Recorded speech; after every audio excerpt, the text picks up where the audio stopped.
Let's start off with the first one, and I'll read it out so that everyone here would know what is the challenge that this person is going through, this letter writer is going through.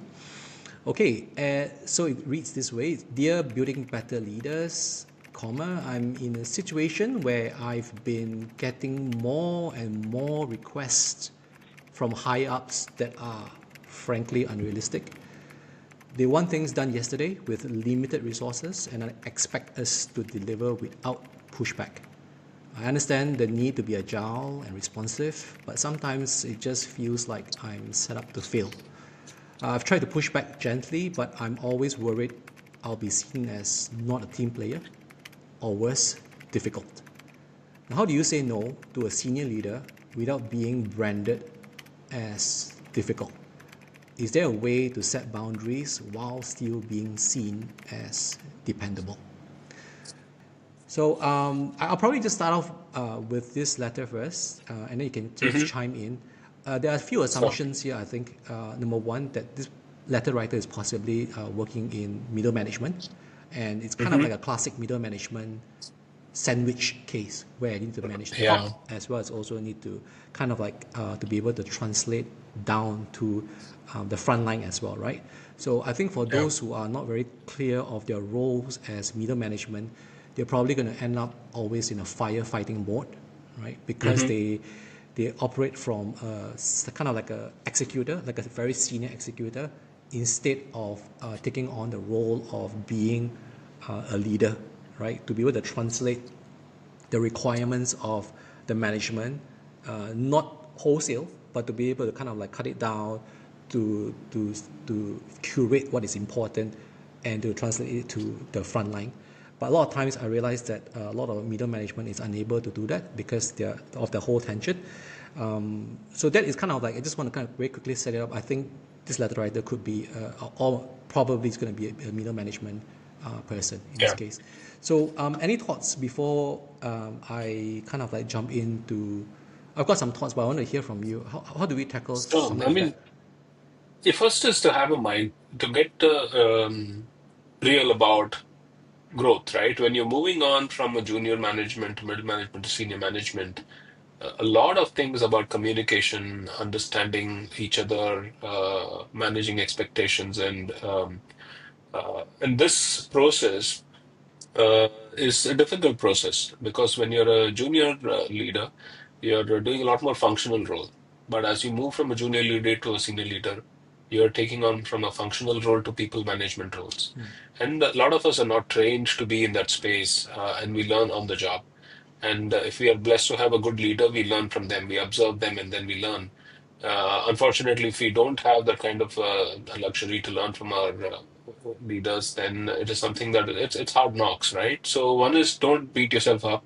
It is tough, but if you're up for it, you will be able to win these moments. So as a leader, as you're growing in an organization, don't expect it to be easy. And that itself opens you up to basically say, I'm prepared for the long, hard drive to be able to improve my leadership skills. If you are into this role because you did an excellent job from a function perspective, but you hope you get into this management role where you're starting to lead people, and just because you got there because of functional leadership and you hope that everybody will respect you for that, I think you need to get real.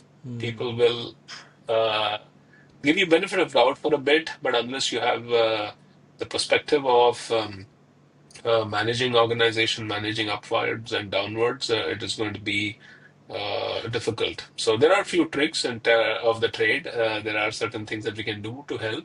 And I hope chatting with you, Kausan, we'll be able to break down some of the fundamentals. Okay. So I'll probably would approach it in like, okay, I'll probably break it down to three parts to it, right? The before, what you need to do before kind of like such situation where you need to say no to the high ups, right? And also present, which means actually when you are saying it to the bosses, and then also future proofing yourself. So there's the before, present, and future. So my thoughts is that let's talk about before, then you can kind of chime in a little bit. So before all these things happens, right? I think it's really important for us, let's say if I'm in the letter writer, to be able to build a relationship, a trusting relationship with the high ups. You Mm. know, and I think that, like what you said, they need to get real about it, and it's very important to be able to understand, number one, what is actually keeping your bosses awake at night, because Oh, there are a few yeah. things, right? So I think it's very important for the letter writer to understand that it is not really about managing the boss, but managing the business itself. Because the boss is actually on your corner, it's in your corner, it's on your side, and they are also managing the business. So if you can understand what are the tension points, what are business priorities that is keeping the boss awake at night, then I think then you are able to navigate such situations better, to be able to strategically say no to what or yes to what in this case. So I think that needs to happen throughout the relationship with the boss, and and I think the second thing is, besides building that trust, besides understanding what the boss so-called pain points or pressure points are, Right. is for the letter writer himself or herself to be able to deliver things competently as well. So you need to come across as competent, right? Because I think one of the hallmarks, or one of the key things about being a trusting person is that you need to be able to be competent. It's not just all talk, right? So you need to be able to deliver whatever that you were hired to do. So I think this letter writer needs to be able to be very solution focused, to be very competent in Yeah. delivering. I think so that over time, the boss will be able to trust this person to be able to, when hard times come, they can trust this person to deliver, right? So I think Yeah. in this case, I think this letter writer has established that, because he's getting more and more things on his plate, right? And hence that's why this person is feeling a bit tension to say, okay, I think I assume that this person is delivering, hence that's why it's getting more. So, but the question is, where do you draw the line? So that is kind of my thoughts about it. Any thoughts about it, Ranga? I think a lot of times when you as a manager delegate it to your people, it's not because you want them to fail. You're delegating because you have confidence in that person to deliver, right? And that sometimes what happens is when you keep passing on the work, especially important tasks to your key wingmen or women, and they take it on wanting not to push back because they want to please their leader or seek validation from their leader for working hard. Sometimes it overwhelms you, right? So it is important to give a feedback loop to your bosses to basically say, okay, I have reached my capacity. I'm actually over capacity, and then therefore I need to pace it, right? And therefore work on that conversation. So, like you said, Kausan, it's true. Anything happens if there is trust. Without trust, people will look at you and say, okay, you're looking at excuses to shirk responsibility. So, in a longer term perspective, one of the things, or a strategic perspective, what one should do if you're in a situation where we are overloaded with work and you're not able to say no to your boss or your leadership, is to first, prove that you're a dependable resource. When you're given a job, you deliver it flawlessly and you execute it flawlessly and create good outcomes. And credential as yourself towards that. And that, Kausan, you mentioned a very good point about that is at the root of that is competence. The mere fact that you got to this role at a middle management level is a function of the functional competency you had. Not losing touch on that and delivering against that and being dependable are key ingredients to building trust. But often forgotten element of building trust is empathy, right? Putting yourself in your boss's shoe to understand what are the pressures that they are going through, to have a understanding of that and having being empathetic to that creates trust. So when you are building dependability, not dependency. When you're building dependability, you're building showcasing competence and showing empathy. That layer of trust that builds allows you to have vulnerable conversations with your boss. Allows you to tell. There are two or three reasons why you're probably not able to cope with the pressure. One is you don't have the number of people, you have a capacity issue, right? You don't have enough people to help you with, or you don't have enough time in the day to actually get things done. Second is the competency, right? It's a new role, it's a new function. Your learning curve is pretty steep, and therefore you're not in your zone when you're actually delivering. Therefore, it's taking a little bit more longer. If I'm the manager, if I'm the senior leader, and I have done that, I do that faster because I've done that 10, 15, 20, 100 times. But as a new manager, you're doing it for the first time, you're going to take a little longer time. So getting yourself to have those conversations with your boss to say, hey, it's taking me this much time, so give me some space. All of those things are important conversations to have, right? And when you build trust, you have the confidence to have this conversation. If your boss knows that you're backing yourself, you're putting in the 9 yards, hard work, then the boss will give you the benefit of doubt. Then you go to them and say, hey, listen, these are 20 things I'm doing. These are the ways I'm prioritizing. Therefore, the work that you asked me to give, instead of giving it next Monday, I'll probably be able to deliver it 2 Mondays later. Is it going to impact your outcomes? Do we need to reprioritize these things? So those conversations become easier to have when that level of trust is built. And I would fundamentally believe that the trust exists. It is for you to lose the trust rather than build the trust, because one has to believe that you got the job because there's an element of trust. Can you elaborate that a little bit? What do you mean by lose and? So, if the reason that you are in that middle management role and your leader, your boss has given you that role is because they believed in you, right? Right. So, if you look at it from that perspective, you go in with the benefit of doubt from your leadership. This person can deliver on the job.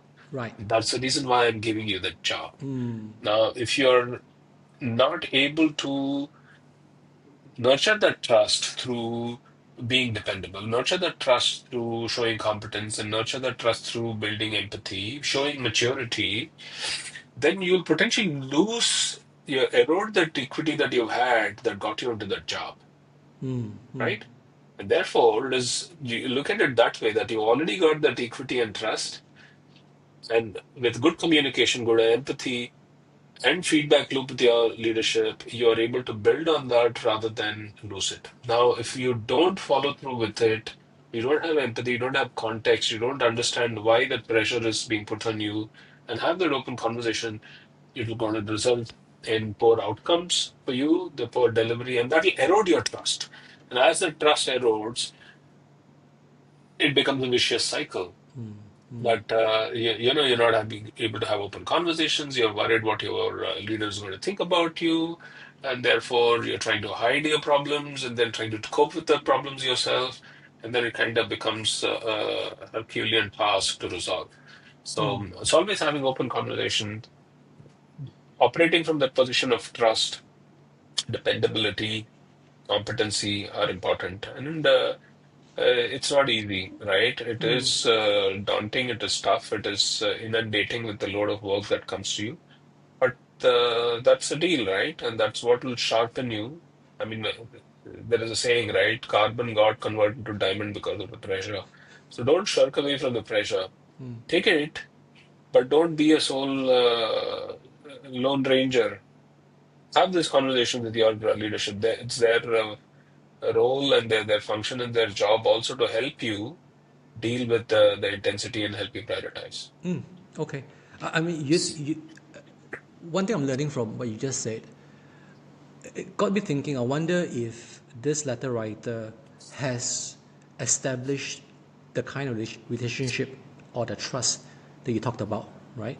So if this person has already kind of established that kind of trust, then I think it's easier for them to be able to say it, you know. So I think what this letter writer intended to write is more of like, can you just give me some tactics on how to say no, right? But now we are kind of Mm, like taking a step back to say, but yeah, I mean, if saying no and so on, it's going to be much easier if you have already established that trusting relationship right from the beginning. I think it's very much like how probably like your son or daughter can just come up to you and just push back on certain things because you have established a relationship, right? So if you don't have that trusting relationship, it is where you're trying to figure out what's the right thing to say, the tone to say it, and so on. Yeah, so I think you got a point. So the fact And that Carlson here, this is the point, right? It is not you build a trust and then it doesn't mean the job is done. You have to work at it every day. of course, You have to be at it every day, right? And that is a very I totally relate to the question because all of us growing up have gone through this phase, right?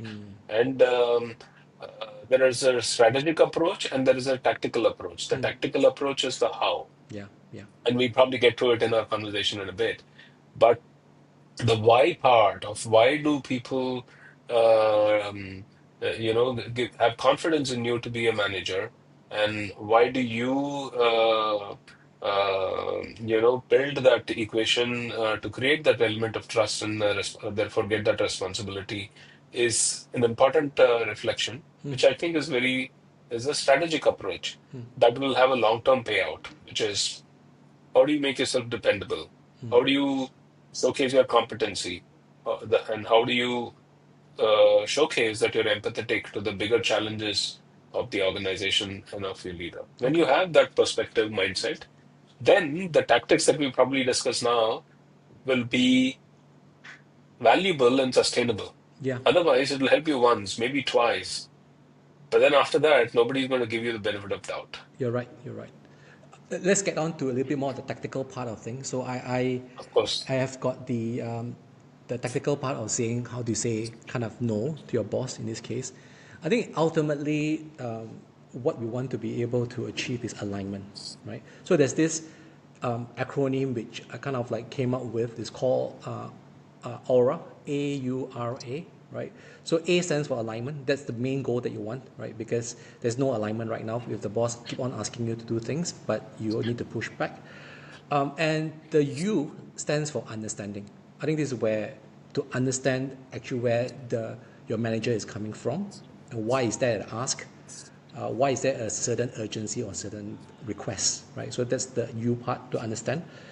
And the the next one, which is RAUR, R is to kind of it stands for reality, to be able to explain or to your boss to say, okay, the current reality is this, right? So you have asked us to do the A, B, C, and then now you're putting on D and E onto the plate. So the priority, we need to kind of look into the priority again. And I think it's you need to come across as putting in data and rather than just coming across as excuses. So to state the reality very clearly. And the last A, AURA, the last A stands for alternative, is to be able to provide a different solution to your boss, right? So alignment is the main goal. Seek to understand your boss, present the reality of the situation, and the other A is to suggest alternatives. So I think the reframe here for the letter writer that we would like to, at least I would like to suggest, is to not keep on thinking about how do I say no, but actually to kind of, the middle ground would be how can I say yes if. So which means kind of say Yeah. yes if certain things need to change. If these things change, yes, I can take on this extra. So it's not a hard no, but to be able to say yes if. So it's to move from a no to yes if. So that's where you negotiate. That's where you collaborate with your higher ups for a different solution. So that's the tactical thing, like what you said, to be Yeah. able to manage those kind of discussions. Anything you would like to add on how you kind of push back if your high ups is See, a lot of times in our culture, right, what happens is we do not want to say no to our bosses, for sure. right? Because we want to get validation, we want to get approval, we want to get progress. So by default, we say yes. And to say no becomes very difficult. And when we keep saying yes multiple times and we are not able to deliver against all the yeses that you have said, then you lose credibility, you lose trust. Yeah. So first is to important to know that you have to say no. But how do you say no without saying no is the communication, is the nuance here, right? And you very beautifully articulated. How can I say no by saying yes? It's a very interesting conversation, Yeah. right? Yeah. Yes, these are the three things I want to do. This is something on top of my priority. But by the way, because I'm doing this, I'm going to do something else later. What are the implications of this on the business? I have done an assessment, and this is how I'm going to mitigate that risk. So saying no is not about, I don't want to do this job. Saying no is about how am I framing my priorities based on my knowledge of the business, my perspective of the business, sharing that with your leadership and say, this is the 10 things on my to-do list. This has come in as the 11th thing. Based on the importance, I believe this goes into my top 3 things to do, and which means I'm going to deprioritize something else. Yeah. And that deprioritization has an impact on the business. Can we all align on this outcome so that we are not surprised later? That kind of a conversation is a legitimate conversation to have, and your leadership will appreciate that. Now, sometimes what happens is, because you are overworking yourself to be able to deliver all the 10 and plus 1, plus 2, plus 3 tasks that come in, the expectation from the leadership is you have the capacity to do it, right? So it is important for you to have those conversations as well, to say, I'm really stretched, but I will take this on. Right. But I cannot sustain this over a period of time, right? And that's just fine too. But how confidently you do that is a function of this framework that Kausern you just spoke about, the aura framework. How do I seek alignment? Yeah. How do I seek understanding, Yeah. right? And give the other person the understanding. There are certain specific questions one can ask, right? What keeps you awake, boss? Why are you stressed about this particular task? What are the consequences of not happening, right? Understanding that shows empathy, right? Yes. Then being real about it. So, okay, if I do this, so what happens? And if you have a specific data that you bring to the table. You say, hey, it takes me 8 hours to do. It's not because it's man hours. It also requires some processing time. It requires some input back from a media partner, a vendor, or whoever else it is. All of those things, if you bring into the table quantitative data, makes your conversation real. But don't go and say, okay, no, but to say, I can actually mitigate this by doing some key things, right? And having that solution mindset, providing that alternative, Yeah. painting that scenario is important. So I think Aura is a great tool. Don't expect it to work 100%, Of course. because you're applied it. Yeah. It will work if you're consistent in this approach. Yes. All of this is about consistency. Yeah. The thing that I will tell you, as I mentioned earlier, is when I started my career, my boss said, back yourself up, and the company will back you. Everybody else will back you. That still holds true, regardless of what level of hierarchy you're in.